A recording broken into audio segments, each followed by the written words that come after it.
Welcome to Solutions with Courtney Anderson. I am your host, Courtney Anderson. Thank you so much for joining us, and you can always, as always, you can always come to CourtneyAnderson.com to join in and for more information and provide show suggestions. Today's show is one that I'm excited about, and also I just want to make sure that it's not misunderstood here at the outset. So today we have one of our Joyful Art of Business series shows, and of course our Joyful Art of Business is the idea that we, to the best of our knowledge and understanding, have choices, and we are choosing to work as any type of professional endeavor or personal endeavor that we elect to do with our time, and it might be volunteer, it might be paid, it might be in the home, outside of the home. That doesn't matter. It's just whatever it is that we put our time and resources into. The idea is that while we're doing that, we can choose to be joyful to the best of our understanding, and that we are, and that all of our endeavors are expressions of our individuality and our talents and our unique perspectives and who we are. And as such, as any other expression of our creativity, talents, and uniqueness would often be labeled art, so is our work. So we're practicing this joyful art of business. And business, of course, again, is any endeavor that we engage in, that we take our days and our time and we put our efforts into. So it could be, again, paid, not paid, doesn't matter. It's an expression of our choices, our creativity, our uniqueness, and we are going to choose to do so joyfully, and so we are practicing the joyful art of business. All that is to say, with all of our positive, highly engaged focus and the fact that we are constantly doing everything we can in every single one of the programs that I take part in, and hopefully that you're investing in your life choices, doing an assessment of what do we need to do to surpass our goals. So not just meet them, but surpass them. And if we meet a goal, what do we do to ensure that we replace that or supplant that with new goals? So as we're looking at all of this framework, our show topic specifically is the joy of working with less than competent people, aka idiots are awesome. The joy of working with less than competent people, aka idiots are awesome. And so our specific topic today, it's important that, again, that there's not any kind of misunderstanding or a misperception. The reality is that one of the most frequently encountered sentiments that I have people share with me when I'm on site at a business location or an organization, or even sometimes when I'm providing a keynote or a corporate education program, people will say to me something along the lines of, the people I work with are so stupid. They're idiots. And then often they'll follow that up with specific examples, so that what they're doing actually in terms of logic is quite effective. They have a premise, hypothesis you could argue, and then they want to provide evidence to support that. And then they draw conclusions. So the idea is that the people are maybe stupid, and then they give me examples of that, and then that leads to their conclusion, which is that the people are stupid. So this is invariably a negative emotional discussion. I have not had, and I'm thinking many or maybe any instances where someone has said, the people I work with, they are so stupid. It's awesome. I don't really hear that a lot. And part of when I was looking at the show lineup and this specific episode, it was interesting because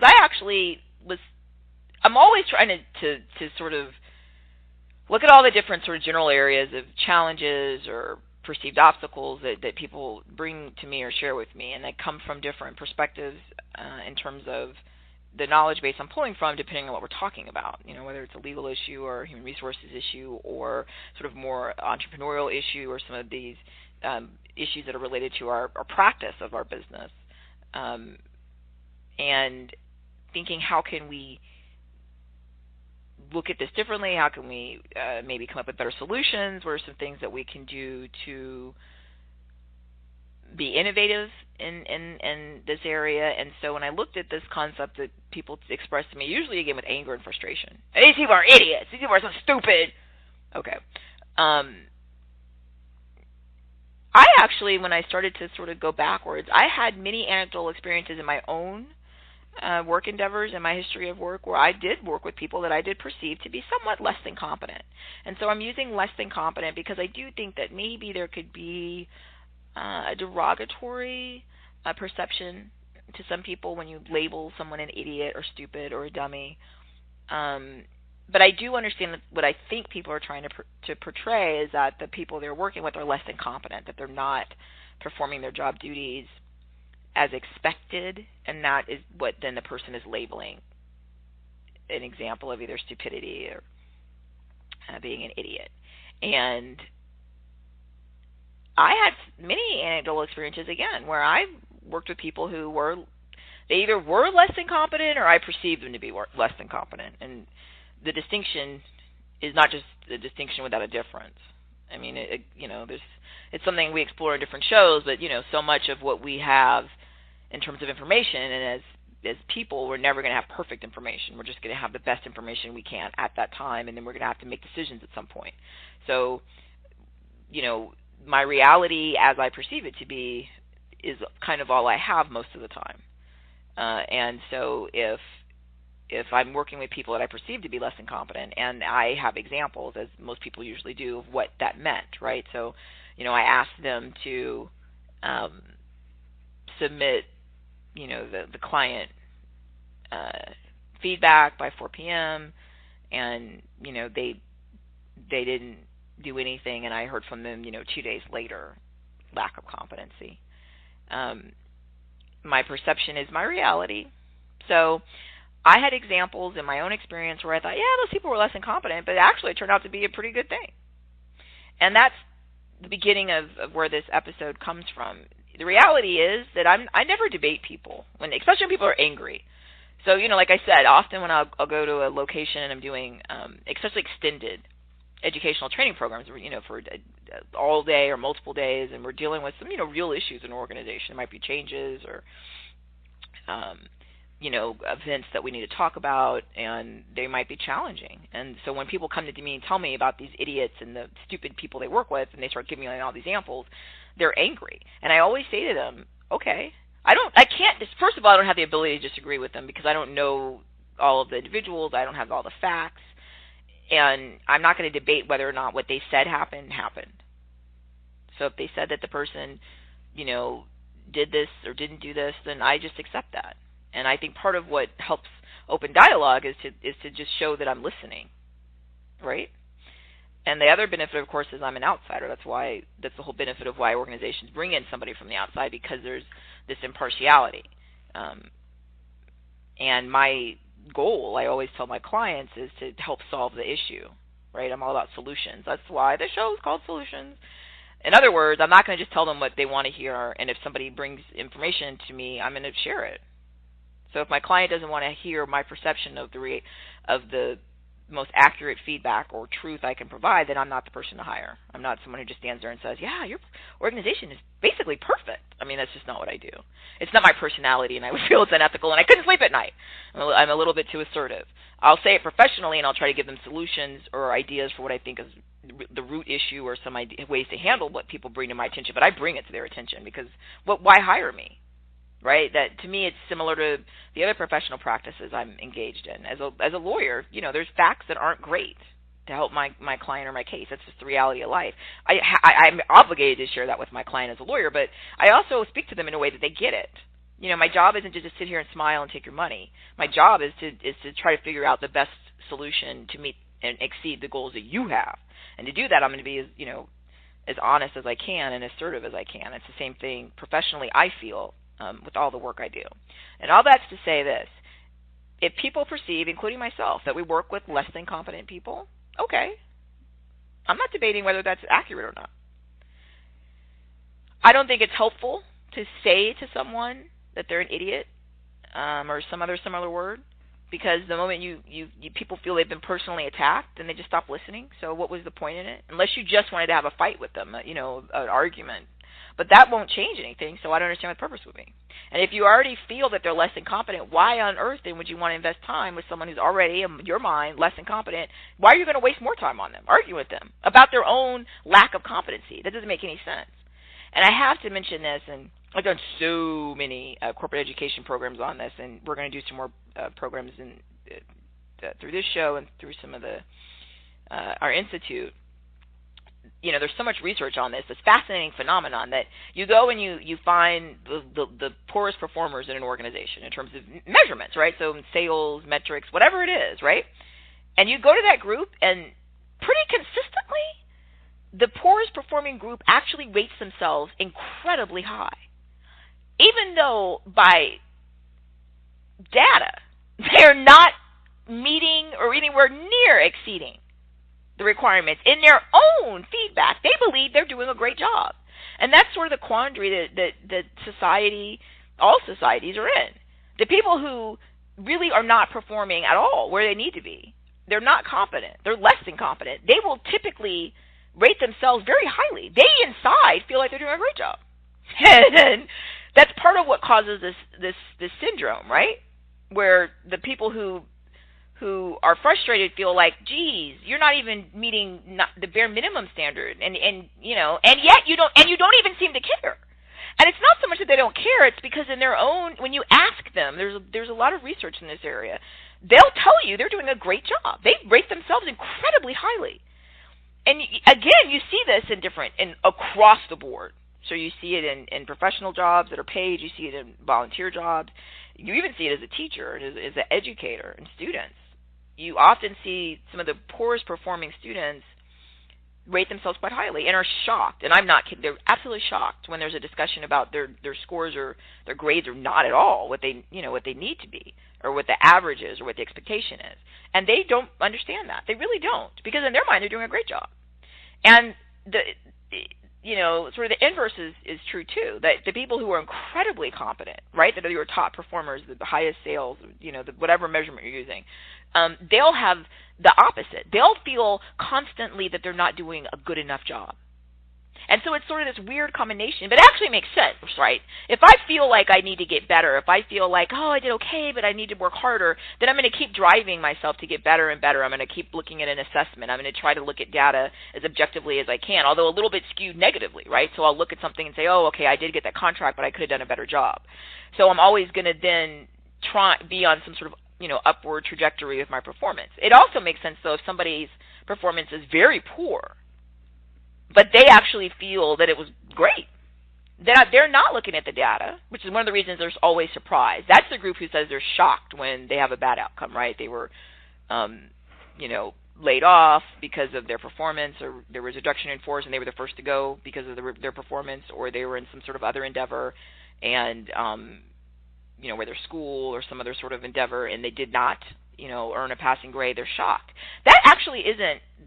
They're not pretending. They really are. Because in their mind, they felt that confidence. They felt like what they did was fine.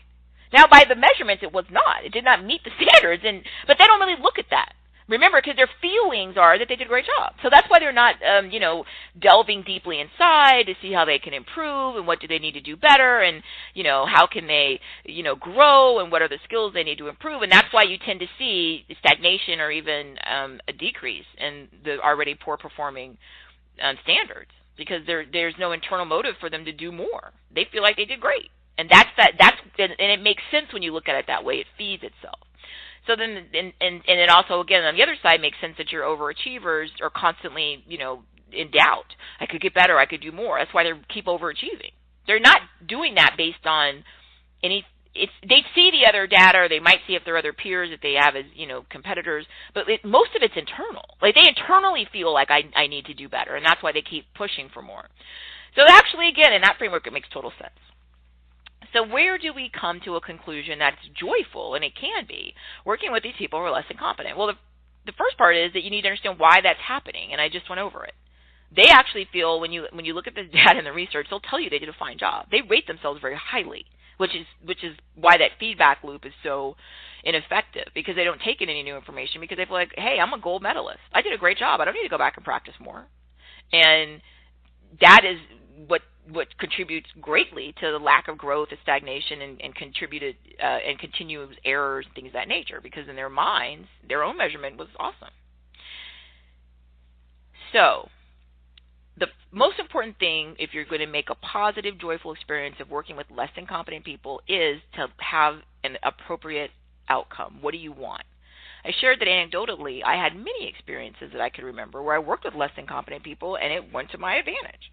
Now, I must, in all honestly share that this was early in my professional endeavors and earlier in my life, in many instances decades ago. I have made a conscious choice in the last several decades, and certainly in the last decade, to engage in work that I really enjoy, and to work with people that I really enjoy, respect, look up to. So if I'm hiring someone to work with me and be part of one of my organizations, then they're incredible. You know, their competency level is far above anyone else that I could have considered or did consider. That's why I want to work with them, because I admire them, I can learn from them, I look up to them, and I've been incredibly fortunate to just work with some wonderfully, wonderfully talented people. And so I don't really encounter any of this at this point in my life, but I've made choices to put me in a position where I have options, and I don't want to be around people who aren't motivated in growth, motivated toward growth, improvement, and excellence, because that's what motivates me, and that makes me happy. So I get to select my work environments, and I select work environments where there are other people motivated by excellence, and then it's a win-win. I learn from them. I feel that I'm constantly being challenged to get better. I'm proud of what I do, but again, I'm I'm not a young, new person to professionalism, and I've made choices over the last 2 decades to be in the position today. So I don't have any personal experience that's recent, because I do so much in order to set up work opportunities that allow me to be around really inspirational people. I mean, I just learn all the time, and I'm always really excited. So with all that said, my experiences are going to relate to very well-defined outcomes that I wanted, which is why it became a joyful situation, to be clear. If my outcome that I want is to do high-level, challenging work that's exciting, that allows me growth opportunities, that allows me to pursue excellence, then you don't need to be in a situation where you're working with less than competent people. That's not a realistic, rational outcome to have a joyful experience, because what you want is excellence and achievement and growth and challenge, and you're not going to get that with people who are less than competent. But if your goal is, I need money, and I need money now, and I need money now in a low-stress environment, then you will be a prime candidate for the joy of working with less than competent people, because less than competent people, especially when they're in leadership positions, surround themselves with typically a majority of other less than competent people, because it works both ways, right? I like to work with people who I feel engaged in the same type of quest for knowledge and excellence that I do. So I surround myself with people like that, and I take opportunities to learn from other people like that and to work for people like that. If I was someone who was less than competent and had that corresponding inflated sense of accomplishment, then I'm going to try to surround myself with people like me, right? We feel good about ourselves. We're not really growing or learning. We're not concerned about feedback or measurement, but but we're going to find our own culture, and we're going to build around that. So that's why these things are. That's what's so great. There's such a diversity.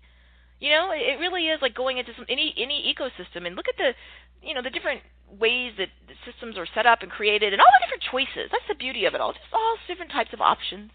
So earlier in my life when I had positive experiences, and it really was joyful, working with less than competent people, were situations where the outcome that I wanted was low stress. I just needed a vehicle for money. I needed to earn a living now, potentially as much as I could, so that if I could get something like overtime or more shifts or better tips, that would be helpful. And when I had those outcomes, being around less than competent people was awesome because it allowed me to get what I wanted. For example, so I'm working in the food service industry and fast food service industry. So I'm a pizza delivery driver. Okay, so my goal is to get the best shift so that I can make the most money. In other words, I'm paid often on tips, right? So I deliver the food, and then people tip me, ideally. Not all, you know, but hopefully I'm trying to get tips because other than that, I was not making any money. My minimum wage, you know, whatever it was incredibly low. But with tips, I can have a good night, and I get paid, you know, daily for my tips. So my goal is to get a shift that is going to allow me tips. What would those shifts be? Well, depending on where you are, it's going to be the busiest time. It's going to be the time where you get the most business, and you also get the best customers. The customers most likely to give you tips. So if I'm working a day shift, I'm going to want to work a lunch rush, you know, near businesses and offices and schools where they order, you know, huge amounts of pizza and related, you know, food. And if I'm working evenings, I want to try to work, you know, that busiest evening time, and people are most often, you know, making orders and big orders. I also want to work days around, you know, if I'm in a community where there's certain paydays or Friday or, you know, the 1st and the 15th of the month or whatever, I want to work those days because when people get money, they're going to spend money. I also want to work on a weekend in many of these jobs, not the lunch necessarily. I want days for the busy lunches because that's when people are at their office and at school ordering, you know, huge amounts. But I want week ends, typically evenings, and if I can get a weekend on a big day or big event period for people ordering pizza, like what, the Super Bowl, you know, these big events where people watch sporting events and they're, I'm ordering out, I need all this food. It's almost a tradition to order food. I want that day because I'm just going to have tons of options to go out and deliver, and the more deliveries I make, then I just have more customers. The more customers I have, the more options I have for tips. It just makes more sense, right? So how do I do that? Well, here's the beauty and the joy of working less than competent people. So I knew what I wanted. I knew the specific shifts I wanted, right? Now all I have to do is let my less than competent team members show themselves to not be reliable enough to get those shifts. So by me just doing my bare minimum, people start weeding themselves out. My less than competent team members are, you know, late. Where is so-and-so? They were scheduled to come in. And then I'm there, you know, really, you know, to my manager, oh, wow, you know, I'm free. I can cover that shift. I can take a double or, you know, oh, you know, you're always so reliable, Courtney. That's right, I am. Why? I want my money. And let somebody else who's less than competent provide me that opportunity. Also, another job I had was in a manufacturing environment. I worked a night shift, 6 p.m. to 6 a.m. So I was on like a manufacturing assembly line. It was a mind-numbingly dull job because you did like one task and you did it for like, you know, a 12-hour shift. It was very repetitive, which makes sense because it was manufacturing. My goal, again, was I wanted money, I wanted low stress, and I was trying to get as much money as I can. So some of the same things applied.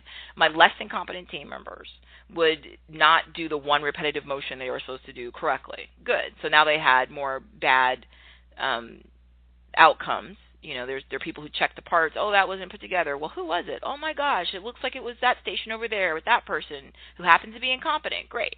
That gives me an opportunity potentially either to take extra time to stay another, you know, shift or to come in to help work. You get paid a little bit more when you got to do the ones who checked for errors. Also, it allowed me, again, people always, wow, look at that. I never have to say anything to you, Courtney, so the managers say. And they love that.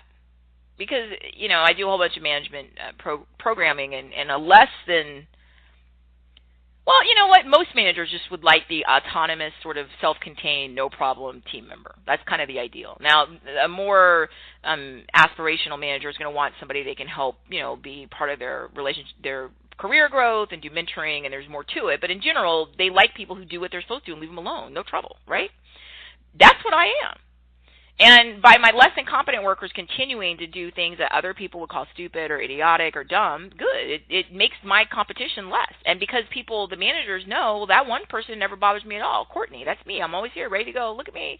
Then they schedule me, and I get the hours I want, and I'm not bothered at all. This is a win-win. Also, when you have a less than competent manager or less than competent supervisor, even better. Again, this is a time in my life. I'm not looking for intellectual challenge at this job. I'm not looking for, long-time career growth. I don't plan to stay here for the next 40 years. I'm not looking to get my personal self-esteem met or find intellectual or academic, stimulation. I literally am just trying to get money. And so when I have a less than competent boss and they have not a clue what they're doing, that's awesome for me because I do. And I can figure out what it is that they need. This is a horrible... Well, here's an example. This is very early in my career. It was another food service job. So I got this food service job. It was like, like a little restaurant thing. The manager, was very friendly and all that kind of stuff, timely and all that.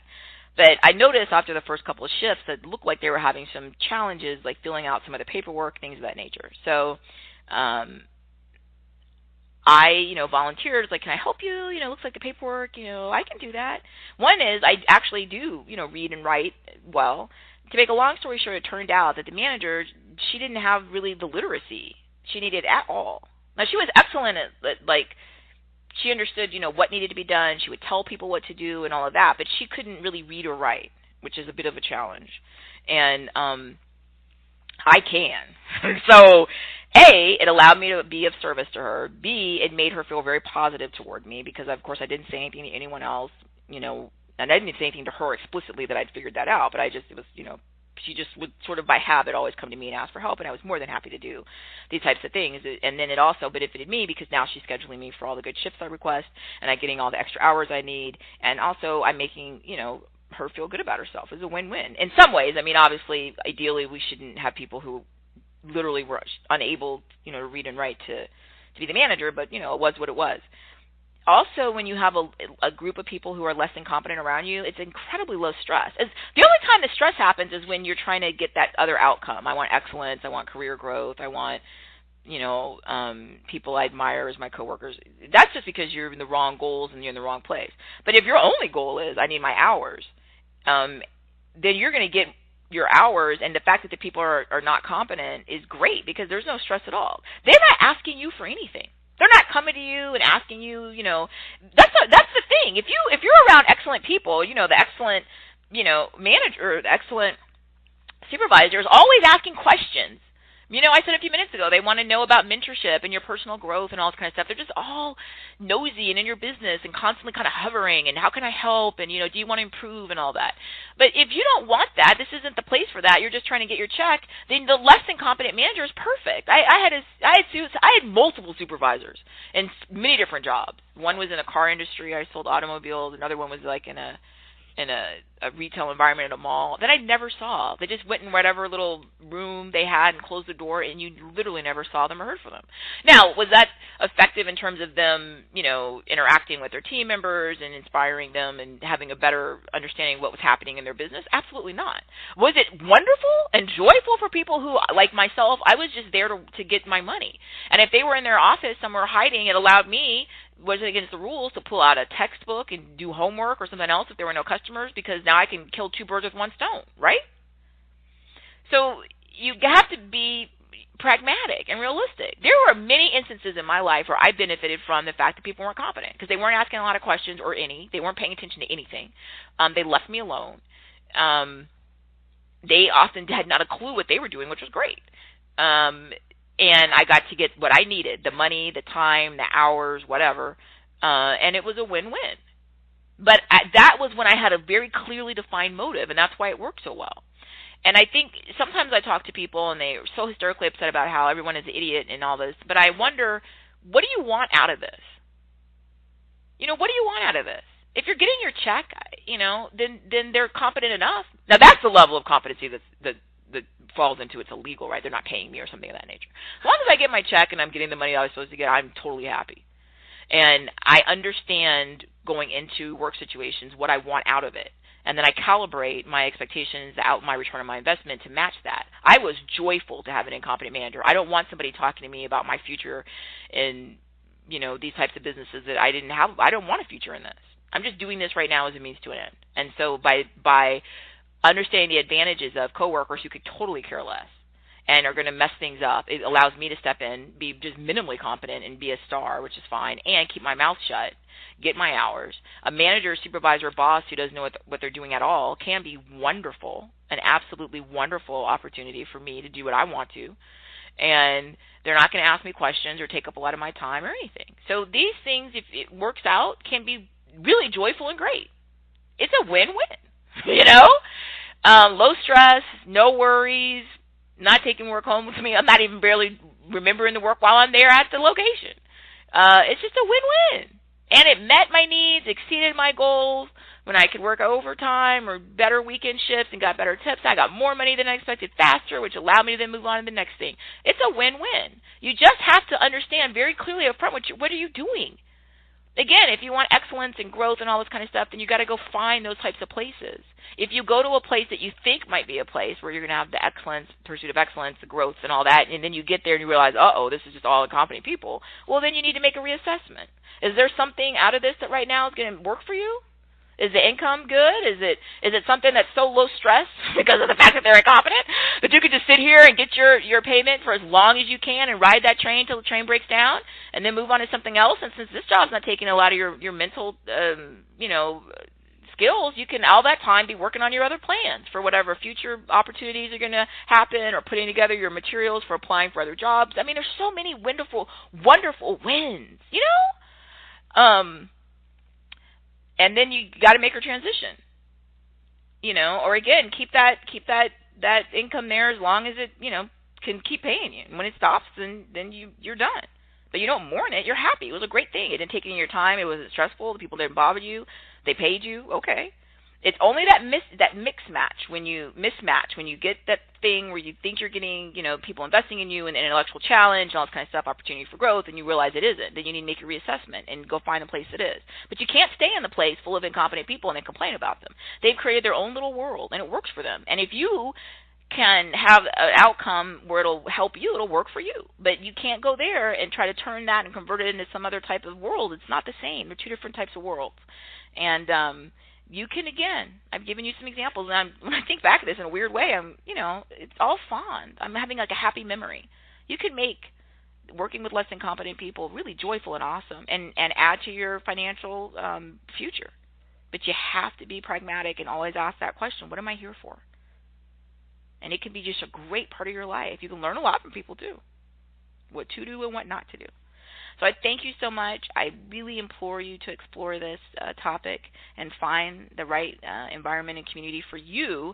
And if you're in an inappropriate community, then you need to look at what you can do to maximize your return on investment of that experience and then be planning and executing what the next step is.